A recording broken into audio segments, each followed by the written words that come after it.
8,500 টাকার মধ্যে পোকো এই ফোনটাতে অনেক ভালো জিনিস প্রোভাইড করেছে। ক্যামেরা কোয়ালিটি দেখো, গেমিং করো, পারফরমেন্স কিন্তু এখানে ভালো পাবে, কারণ স্ন্যাপড্রাগন 4 জেনারেশনের 2 চিপসেট ইউজ করা হয়েছে। ভালো তো হবে। এছাড়া ফোনটাতে ডিসপ্লে কোয়ালিটিও ভালো দিয়েছে, ফুল এইচডি প্লাস 90 হার্জের রিফ্রেশ রেট রয়েছে। আর এই সমস্ত কিছুই 8,500 টাকার মধ্যে পাওয়া যাচ্ছে। কিভাবে 8,500 টাকা কিনবে, কোথায় পাবে, প্লাস এর স্পেসিফিকেশন সম্পর্কে জানবো আজকের ভিডিওতে একেবারে সিম্পল ভাবে। তো সাবস্ক্রাইব করে শেয়ার করে দিও। যদি ভিডিও ভালো লাগে অবশ্যই লাইক করে নিজের মতামত কমেন্ট করবে। চলো শুরু করা যাক। বক্স কন্টেন্টে যা পাবে, ক্লিয়ার একটা কেস দেওয়া হয়েছে, সিমে একটা tool, type A to type C charging cable, 22.5 ওয়াটের একটা চার্জার দেওয়া হয়েছে। আর এই হলো phone Poco M6 Pro।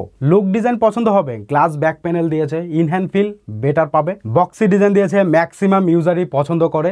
Mat finish frame দিয়েছে, ব্যাক প্যানেলটা চকচকে, উপরের দিকে ব্ল্যাক বারের মধ্যেই ক্যামেরা মডেল রয়েছে, প্লাস পোকোর ব্র্যান্ডিং দিয়েছে। ওভারঅল ব্যাক সাইডের ডিজাইন এই প্রাইসে ভালো করেছে। পোর্টস আর বটনের দিকে যদি দেখো, উপরের দিকে 3.5mm এর হেডফোন জ্যাক প্লাস আয়ার ব্লাস্টার দিয়েছে, তো যে কোনো জিনিসের রিমোট হয়ে যায় এই ফোন। এছাড়া নিচের দিকে mic, type C charging port আর স্পিকার গিল দেওয়া হয়েছে, সিঙ্গেল স্পিকারও মোটামুটি লাউড পেয়ে যাবে। আর রাইট হ্যান্ড সাইডে volume key plus power button দিয়েছে, সেখানেই সাইড মাউন্টেড ফিঙ্গারপ্রিন্ট সেন্সর দিয়েছে। ফিঙ্গারপ্রিন্ট সেন্সরও মোটামুটি ভালোই ফাস্ট কাজ করছে। আর এই ফোনে হাইব্রিড সিম স্লট দিয়েছে, একটা সিম কার্ড প্লাস একটা এসডি কার্ড লাগাতে পারবে, অথবা শুধু দুটো সিম কার্ড ইউজ করতে পারো। তবে এই প্রাইসে পোকো ডিসপ্লে ভালো প্রোভাইড করেছে, এটা সত্যি ইমপ্রেসিভ। পোকো M6 Proতে 6.79 ইঞ্চের ফুল এইচডি প্লাস একটা বড় সড়ো ডিসপ্লে পেয়ে যাবে। যারা বড় ডিসপ্লে পছন্দ করো তাদের তো মজাই মজা। ওকে, এছাড়াও 90 হার্জের রিফ্রেশ রেট দিয়েছে। আর বেজেলসও দেখো ঠিকঠাকই আছে, নিচের দিকে একটু মোটা লাগছে, তবে এই প্রাইসে ঠিকই আছে। আর 5 ডিসপ্লে দেওয়ায় ফোনটা আউটডেটেড ফিল হবে না। এই সমস্ত কিছু দেখার পরে আমি ডিসপ্লেকে এই প্রাইসে ইমপ্রেসিভ বলেছিলাম।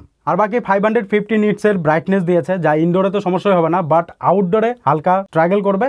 তবে এই প্রাইসে 5G ফোন হিসাবে একেবারেই ঠিক আছে। আর ওয়াইড ওয়ান L1 এর সাপোর্টও আছে, ওটিটিতে আরামসে এইচডি কন্টেন্ট দেখতে পারবে। তো ডিসপ্লে সত্যিই ইমপ্রেসিভ। এবার তুমি যদি বলো পারফরমেন্স ফোনটার কেমন হবে, তো দেখো পোকো M6 Pro ফোনটা 8,500 টাকা প্রাইসে স্ন্যাপড্রাগন 4 জেনারেশন 2 এর প্রসেসর দিয়েছে। অনেক ভালো একটা প্রসেসর, যা এই ফোনটাকে বিন্দাস চালাতে পারবে, কারণ এই ফোনের 4 Gen 2 প্রসেসরের অন্তত স্কোর 4 লাখের উপরে বেরিয়ে আসে। তো এই প্রসেসরের হিসাবে একটা ভালো স্কোর। সিপিইউ থ্রটলিং দেখো, অনেক ভালো গ্রিন গ্রাফ শো করছে, 94% শো করছে। তো এই সমস্ত কিছু স্কোর দেখে তোমার কি মনে হচ্ছে? চিন্তা নেই, পারফরমেন্স অবশ্যই ভালো হবে। PUBG, free fire, call of duty সমস্ত কিছুই বিন্দাস চলে যাবে। তবে হ্যাঁ, এই বিষয়টা নোট করো, প্রো লেভেলের গেম প্লে করার প্রসেসর এটা নয়। তবে নর্মালি ডে টু ডে লাইফে যেভাবে আমরা গেম খেলি, পাবজি, ফ্রি ফায়ার, তার জন্য বিন্দাস চলবে এবং ফোনটাও বিন্দাস চলবে। তো এই 8,500 টাকা প্রাইসে প্রসেসরও ভালো দিয়েছে।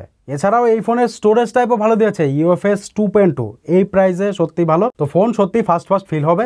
আর LPDDR4X র্যাম টাইপ দেওয়া হয়েছে। আর এই ফোনের বেস ভেরিয়েন্ট পেয়ে যাবে 4GB 128GB 8,500 টাকায়।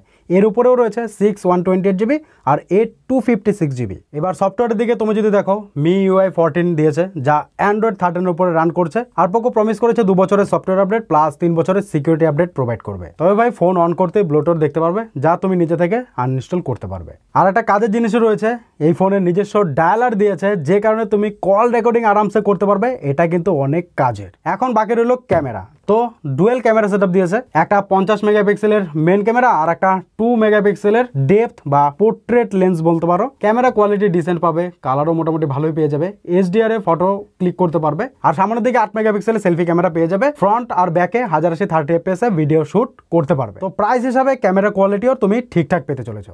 এবার সব থেকে ইম্পর্টেন্ট জিনিস, ব্যাটারি। 5000 mAh এর ব্যাটারি প্রোভাইড করা হয়েছে, 18 ওয়াটের চার্জিং সাপোর্ট দিয়েছে, বাট বক্সে তোমরা 22.5 ওয়াটের চার্জার পেয়ে যাচ্ছ। তো বাকি কানেক্টিভিটি হলো, এই ফোনটা 5G, তো 12টা 5G ব্যান্ড দেওয়া হয়েছে, ডুয়েল ব্যান্ড ওয়াইফাই সাপোর্ট রয়েছে। 5G স্পিডও তোমরা এখানে দেখতে পাচ্ছ, ভালো স্পিড পাওয়া যাচ্ছে। আর হ্যাঁ, দুটো সিমই 5G তে চলবে, আর ক্যারিয়ার এগ্রিগেশনের সাপোর্টও রয়েছে। তো কানেক্টিভিটির মামলাও কিন্তু ঠিকঠাকই আছে। আর IP53 রেটিংও দিয়েছে। তো এই প্রাইসে 5G ফোন হিসাবে এই ফ্যাসিলিটি, এটাও একটা ভালো দিক। তো এই ছিল পোকো M6 Pro কমপ্লিট কাহিনী। তো এবার কথা হচ্ছে 8,500 টাকা দিয়ে তুমি পোকো M6 Pro কেন কিনবে? তো দেখো, 8,500 টাকায় বড়সড় একটা ফুল এইচডি প্লাস ডিসপ্লে পেয়ে যাচ্ছ, প্লাস 90 হার্জ রিফ্রেশ রেট রয়েছে, তার উপর 5G ফোন, IP53 রেটিংও রয়েছে। আর সব থেকে বড় কথা হচ্ছে প্রসেসর অনেক ভালো প্রোভাইড করেছে, স্ন্যাপড্রাগন 4 Gen 2 এর প্রসেসর দিয়েছে। তো 8,500 টাকা একটা সলিড পারফরমেন্স ফোন হয়ে যায়। তো কিছু প্রশ্ন থাকলে নিচে কমেন্ট করো। ভিডিও যদি ভালো লেগেছে অবশ্যই একটা লাইক করবে। ভাইকে সাপোর্ট করার জন্য সাবস্ক্রাইব করে বেলটা অন করতে ভুলবে না। তো ফোনটা 8,500 টাকায় কোথায় পাওয়া যাবে? ফ্লিপকার্টে তোমরা এখন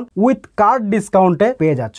আর এই 8,500 টাকায় একটা বিগ ডিল। তো ডিসকাউন্ট দিয়ে পোকো M6 Pro একটা অ্যাফোর্ডেবল 5G ফোন হয়ে যায়। এবার যারা বাংলাদেশ থেকে দেখছো, তোমরাও যদি 13,000 টাকার মধ্যে এই ফোনটা পেয়ে যাও তাহলে ডেফিনেটলি নিতে পারো। তো আজকের জন্য বাই।